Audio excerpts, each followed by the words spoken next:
for this one. I'm excited for this one. Is this Jay-Z and Eminem? Eminem. All right. One of you guys want to start this one? I guess I'll start because I just went through this list. This is my. I have two matchups that ended up being this close. This is the closest my list gets, but Eminem I have with 12 hits and Jay-Z with 8. I just think this argument goes back to T.I. and 50 in the same way. Eminem had three very important albums at the beginning of his career before he started to fizzle out. And I'll be completely honest, I was actually looking forward to the relapse tracks, but when it got to be Forever versus what was it? Forever versus I think it was. Let's see what I got. was it Forever versus Paris? I got Forever versus Run This Town because they're Yeah. big posse cuts, big So energetic pump up. when it got to Run This Town versus Forever, I gave it to Run This Town. It's one of those tracks that I can hear, get excited about. I was so involved when it came out. That was one of my favorite songs on the radio, constantly looping. It argues to the 50 Cent versus T.I. Jay-Z is not somebody I look forward to for hits. He is somebody I'm looking forward to for deep album cuts. When it comes to Jay-Z, I also think he's brought on this sense of longevity and a second win period, just like T.I. You have 444 and the Carters. I think those are two extraordinary albums. I've never really been a Jay-Z fan besides the Blueprint 3 and the Carters and 444, but it speaks to Jay-Z's character that he's still going this strong at the age he is with so many years in the game. Because I'm pretty sure, doesn't he outdate Eminem still? Like, doesn't he go back further? Hove started in the early 90s and his Yeah, first okay. 96. So, yeah, it makes sense, though. I think Eminem is somebody that's just had it his whole life when it comes to hits. It's almost at this point where it has become a meme. Like Eminem drops, and basically that week is sacred to stands because like it's just gonna chart number one no matter what happens. Is that an unfair advantage? I don't know. Maybe there is that many Eminem fans, and maybe it's the excitement, people wanting to shit on him. Personally, Eminem has 12, and most of those hits that he won were from his first three albums. Yeah, I think Eminem won in the stats, but Jay-Z, in my opinion, is making a very strong comeback. So I actually have a tie on this one, like in terms of thought process and like outside of the actual hit verses. I gotta tie them because Eminem and Jay-Z have just been these two big prevalent figures in all of hip hop for the last 20 to 30 years. Definitely. Think I could go next. Okay. Just pretty much want to begin by saying how Jay-Z and Eminem are like the two biggest hit makers in hip hop history. Yeah. Like both of their catalogs have cemented so many iconic songs and have topped the charts era after era. Yeah. And both their catalogs introduced so many people to the world of hip hop, including myself. Yeah. And they've influenced multiple generations of rappers going forward, both of them. So I want to also start by going into a few highlights from each of their catalogs. So Jay-Z had Reasonable Doubt in the beginning of his career, obviously one of the most influential rap albums of all time, released in 96, and it got plenty of critical acclaim right from the jump. But most of Jay-Z's iconic songs that we all know and love didn't happen until 1998 when he released Hard Knock Life Volume 2. That's his third album. So that had the song Hard Knock Life, and then off the album after that was Big Pimpin', and I Just Wanna Love You came off the Dynasty. So Jay-Z making big hits didn't really happen until he was a couple albums in already. And then the Blueprint came, again, iconic album, one of the greatest albums of all time in my opinion. But that album, like you were saying, Austin, it's an excellent album with great deep cuts. But when it comes to hit songs, it didn't really have that much outside from Izzo. Izzo was pretty big. And then Take Over, the Nas diss when he was beefing with Nas, that was awesome. But then in 2003, Jay-Z announced he was retiring with a Black album. And that album had several hits on it. Yeah. Third on the Shoulder, 99 Problems, Change Clothes, all those songs were freaking huge. And the announcement of Jay-Z's retirement was just shook up the entire world of hip-hop. But then he came back just 3 years later in 2006 with Kingdom Come. And no one really remembers that album because, honestly, like, when I first heard it, I was disappointed. Like, this wasn't the exciting, larger-than-life Jay-Z I knew and loved as a kid. So Kingdom Come was a huge disappointment, and it only had one major song off it, Show Me What You Got. Mm-hmm. But then he had another comeback in 2009, The Blueprint 3, as you were saying, Austin. That album had so many great songs on it. That is a very important album to hip-hop, in my opinion. It's something I don't honestly think we would have these large-scale, like, sense of grandeur tracks that we talk about in 2012 without Blueprint 3. I honestly don't think we have, like, that sense of royalty in music before Blueprint. Yeah, and it wasn't until Blueprint 3 where Jay-Z had a #1 hit. Empire State of Mind was Jay-Z's first solo #1 hit. He was featured on a couple #1 hits prior to that, but it wasn't until 2009 where he finally reached #1. And then we go into Watch the Throne, which was excellent. Paris is an excellent track. And then Magna Carta Holy Grail dropped. The title track was pretty big with Justin Timberlake. Yeah. But aside from that, no one really talks about Magna Carta as like one of Jay-Z's great albums. I will stand up for that album and firmly say that is probably my favorite Jay-Z album besides 444. Oh, wow. Have you heard Blueprint 3 or Blueprint 1 yet? Like I said, I've never been huge on Jay-Z, so a lot of his older stuff haven't really delved into. It's really Blueprint 3 and then forward that I got into Jay-Z. But yeah, I really like Magna Carta Holy Grail. It's just the production on it is just so clean. It's so fancy. Like it took that sense of royalty in music, and once again, Jay-Z did his thing and elevated it. I just feel like every time Jay-Z stepped up to the microphone in that album, it was just like this presence, like this higher sense of self. It was just very important to me in my, in my delvings into hip hop. That's awesome, man. I agree with when you got time, definitely check out Blueprint and Reasonable Doubt. Oh, will do. Yeah, Blueprint was the first album that really gave Kanye a spotlight because Kanye produced most of that album, and that was like his first time really stepping up into the spotlight. Mm-hmm. That's where everybody knew, oh shit, this guy can really make beats. Yeah. And his career really took off. Yeah, so as I was going with Jay-Z, as I said, like, he has a lot of iconic albums, and he had a couple really great hits here and there, but he has some holes in his discography that were forgotten about. Like, I didn't even mention In My Lifetime Volume 1, and I barely touched on Volume 3 in The Dynasty because those albums, they were pretty good, but they weren't that memorable. And that's why I'm choosing Eminem as my winner, because I had Eminem beating Jay-Z 11-9, a very close score. Very close, yeah. But I got to say Eminem's the winner because for every era of Eminem's career since the Slim Shady LP, it was memorable and impactful compared to Jay, who had a few of those eras that didn't make much of an impact. Like going into the Slim Shady LP, from the jump, My Name Is was massive on TRL and the radio. And then the Marshall Mathers LP, during its time, it was the fastest selling debut week for any hip-hop album when it came out. And Real Slim Shady was massive. That song was everywhere. Oh, yeah. Yeah. Then you definitely have the Eminem show with Without Me, Till I Collapse, Superman, all those songs. Fun fact, I didn't give that round to Without Me.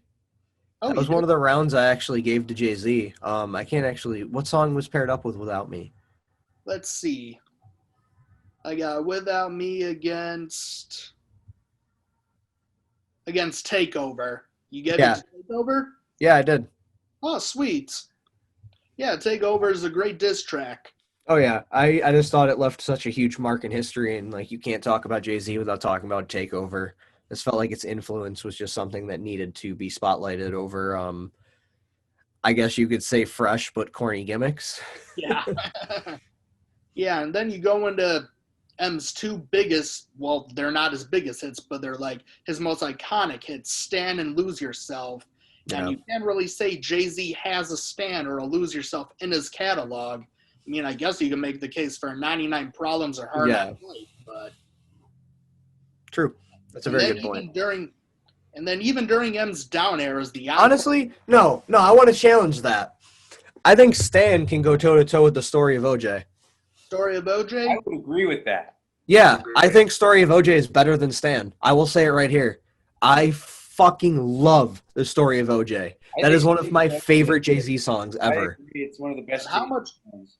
And with how Stan has just become memeified over the years. Exactly.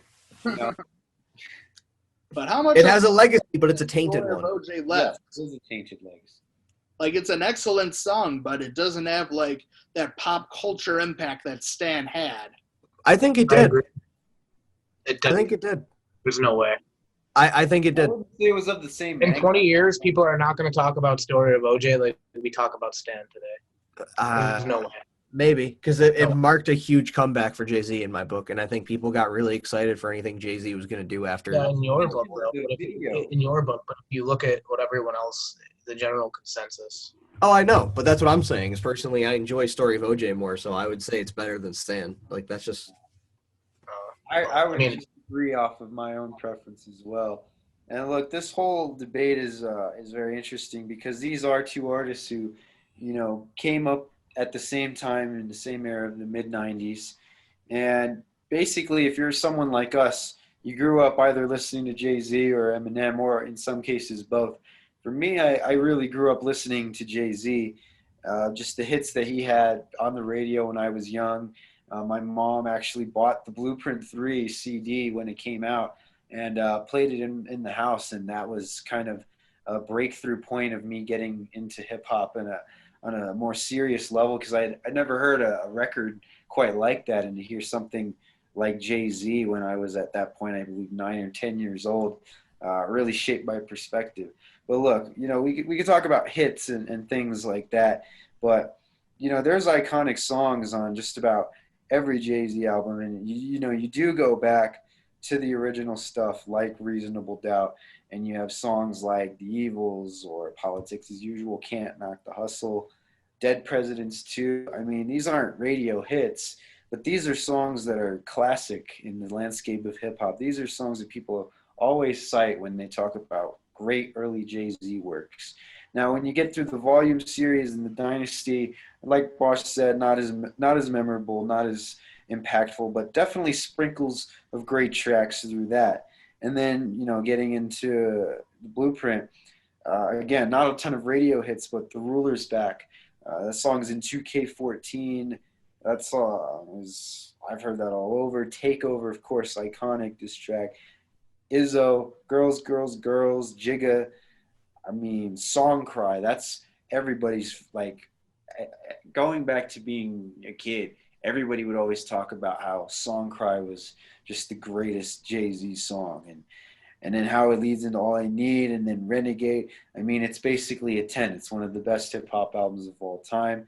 Don't forget Earth of Love, In the Heart of the City. That's one of my favorite hip-hop songs ever. Right? That was beautiful.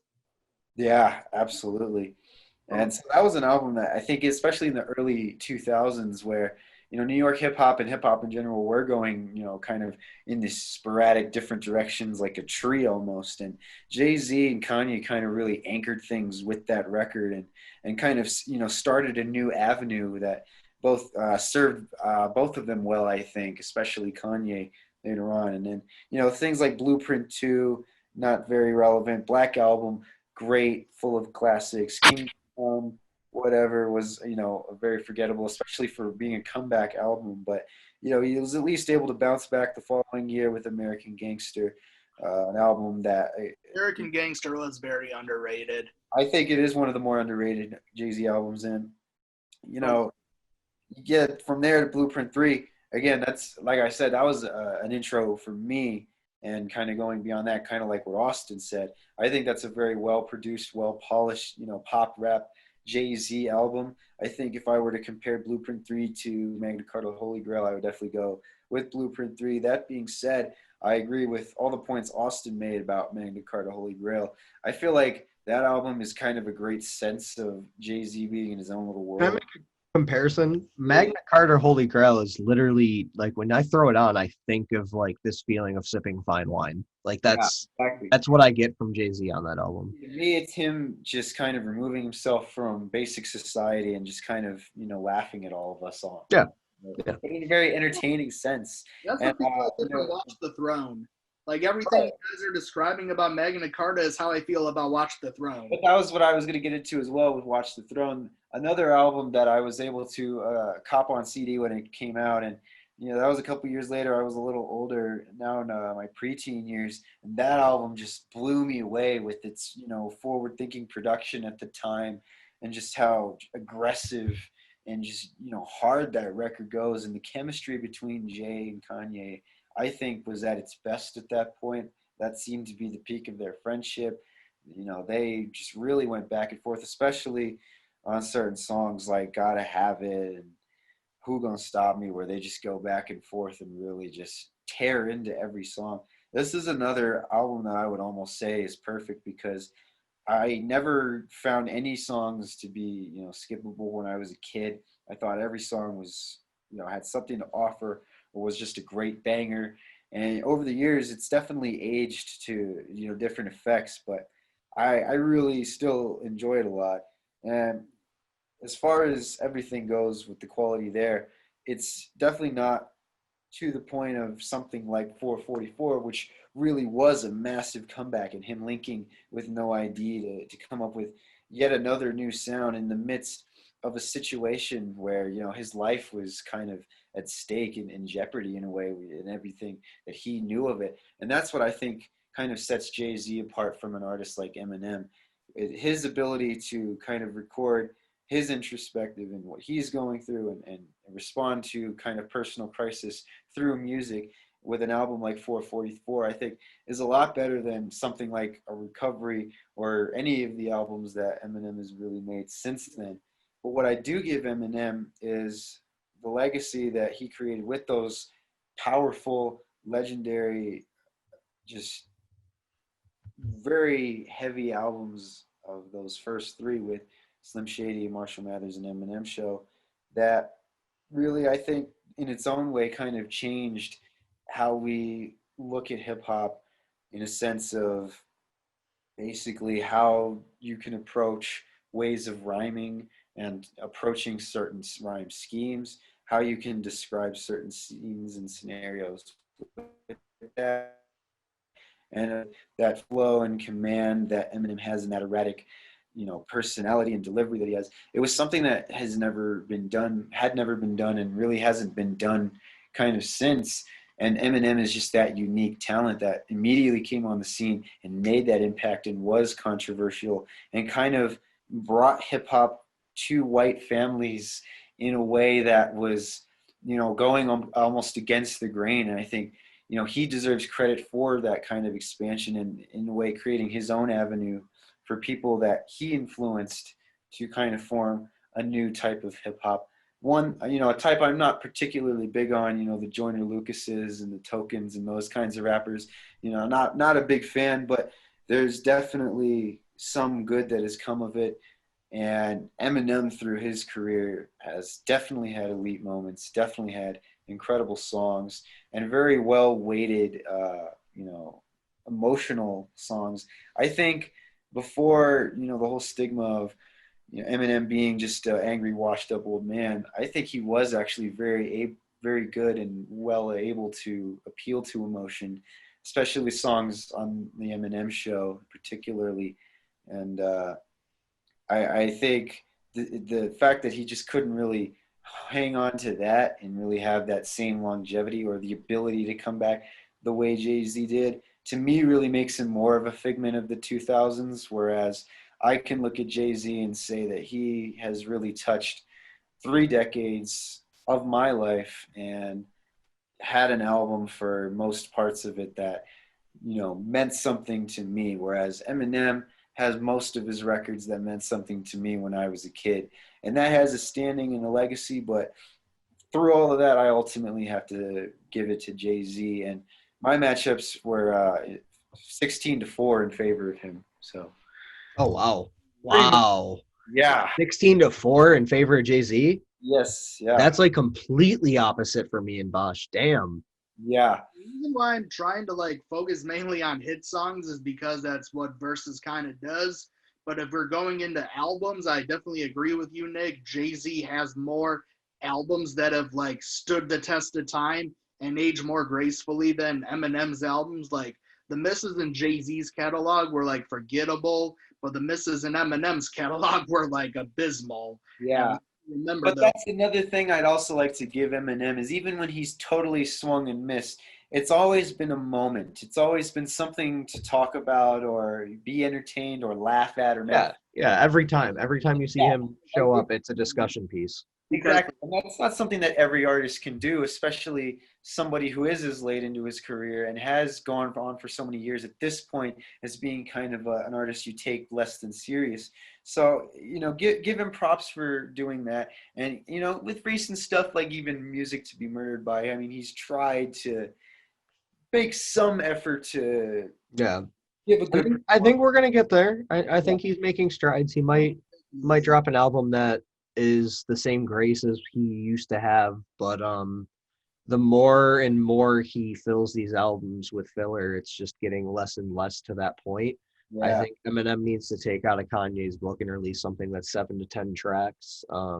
Keep it real concise, maybe do a concept album, or maybe just go fully political like he did on the Eminem show. I mean, we've seen him go political in the last few years, but not to an esteem that was regarded as highly when he was doing it on the Eminem show. I just think it's so weird to have Eminem fizzle out like this during the Donald Trump era. Yeah, it's not the same. Like he doesn't. He went after George Bush, especially on Encore too, like the song Mosh. He hasn't really done anything like that about Trump. I mean, He did the BET little freestyle, and but Yeah. like that was that's bad. The song on Revival with Alicia Keys was about Trump, and that was just kind of corny. Yeah, I hated that, dude. I wish that album was never released, but the score I had, actually, looking at the tracks, I had 12 for Eminem and 8 for Jay-Z. Oh, we tied. Boy, we got the same exact outcome. No, listen. 9 and 11. I don't know who I would pick for a winner, though, because I can recognize how much Jay-Z has done for the genre and also how much Eminem has done for the genre. And if you look at early albums in Jay-Z's career, like you guys were saying, that have those Kanye beats on it, so that kind of brought Kanye into the limelight too and set up the opportunity for him to drop albums in the future, working with Jay-Z. But throughout his career, Jay-Z has been more consistent than Eminem. But I think the high points of Eminem are better than the high points of Jay-Z, personally. But based on the tracks, I do give it to just solely based on the tracks. But you could, I guess you could make the argument that I could tie them, but I did choose them. Mostly for the reason I did grow up listening to Eminem more, but as a child, it was like you knew who 50 Cent was, you knew who Jay-Z was, you knew who Eminem was. So it was really like, I remember them being like the 3 biggest artists of hip hop when I was a kid. So I'm confident with going with Eminem just because he's had a bigger impact on me personally than Jay-Z, but I can still appreciate how consistent he's been, especially later in his career, like you said, Austin. Yeah. I do enjoy the Carters. I'm not actually a big Beyonce fan, but I do like that album just because I don't remember which album you were talking about, but you said it gave you the sense of like sipping fine wine. Oh, Magna Carta Holy Grail. That's the one with Holy Grail with Justin Timberlake. Fuck With Me, You Know I Got It with Rick Ross. Isn't there a song with Andre 3000 or is it Frank Ocean? I can't remember. Yeah.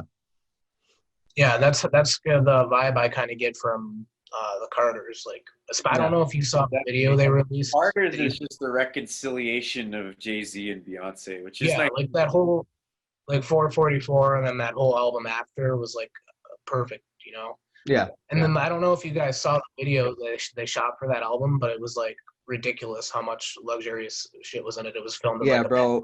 It was done really well. I liked how they did that aesthetic to it. So. I think when we get to Beyonce versus Rihanna, like that also translates there. Like Beyonce has also done that same thing you're talking about, the Carter's visuals. I don't know if you watched what was it? Is it Black is King? Or what was it called? It was on Disney Plus. Yeah, Black is like King. Black is King. The visuals in that and the amount of effort and like how much like the level of decadence that is put into the production of that. I believe it was a movie. I can't remember if it was a series or a movie, but if it was it's such a piece of like visual cinema that it's one of those things where you just got to put headphones in and just zone out to it and just enjoy Yeah. it. It's I think Jay-Z and Beyonce carry this like this higher self with them everywhere they go when it comes to their music. I also wanted to say something about the song Renegade, which wasn't on the playlist, but it has Eminem and Jay-Z. Yeah, both on it. I was curious about that. We could have done that, couldn't we? But I wanted to say, like, I pick Eminem. On it, like, what would you put that against? But they're like the way I was thinking is like we're comparing artists, which one we prefer. And that song to me, like I listened to that song and I'm like, Eminem is way better on this particular track, in my opinion. But that's just me. Renegade versus Toy Soldiers. Oh, that's a good one.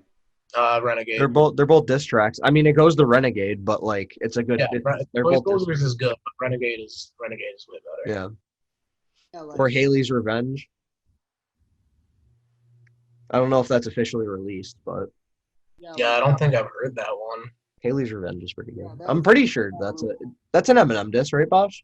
Yeah, that was Eminem dissing Ja Rule because Yeah. Ja Rule mentioned Haley on. Actually, yeah, you know what? I have heard that one. Yo, Renegade and Go to Sleep. Oh wow, Yeah, that would have went well because you got DMX on there. was Renegade wasn't a diss track though. Kinda, wasn't Wasn't it? he dissing Benzino on that? Yeah. Yeah. No, Because not that on was Renegade. He was dissing Benzino on Nail in the Coffin and a few other ones.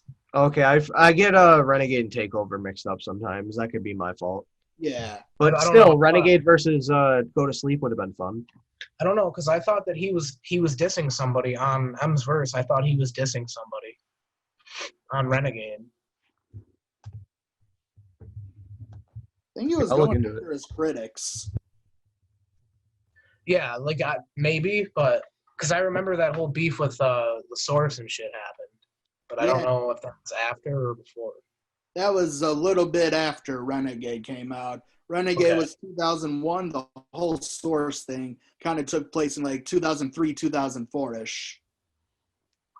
Oh, and I also like to throw one more thing in about Jay-Z is I really appreciate what he did with Linkin Park and how he kind of bridged the gap between two genres. I don't think Eminem really did something like that, and I do have to give Jay-Z credit for that because it's a big thing for rap and rock to mix like that. And I actually kind of like it. I thought it was pretty decent. So Yeah, that's a good I song. mainly based my decision off like a hit for hit battle. Like I just put yeah, 20 of Yeah, Eminem that's what and you're 20 of Jay-Z's.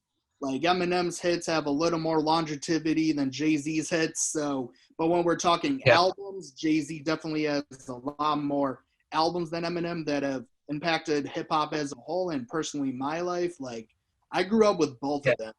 Like around 2003, Jay-Z and Eminem were two of the first rappers that I really got into.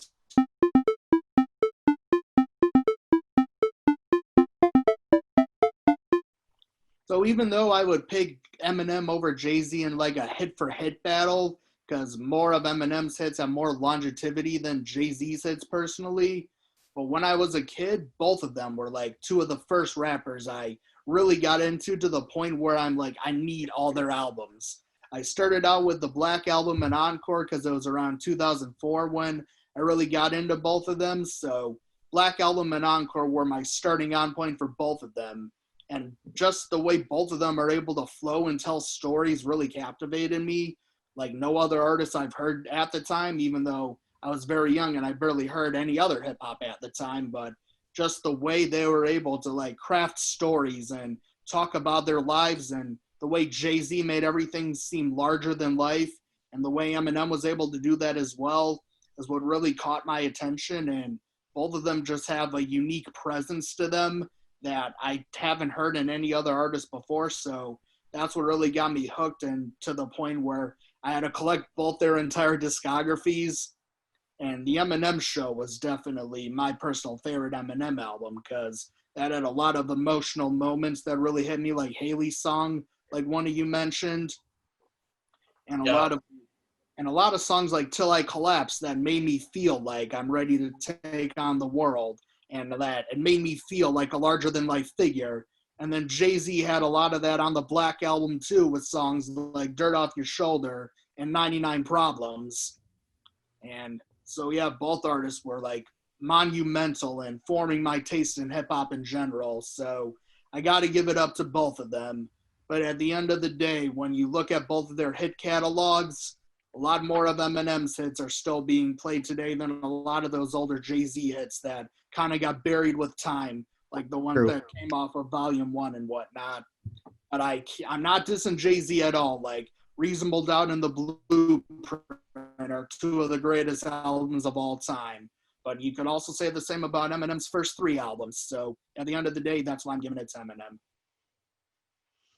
Okay, did it get all? Everything went through. All right. Yeah. So do we want to transition to the next verses? Yeah, let's Oh, do a wait. final vote first. All right, cool. Yeah.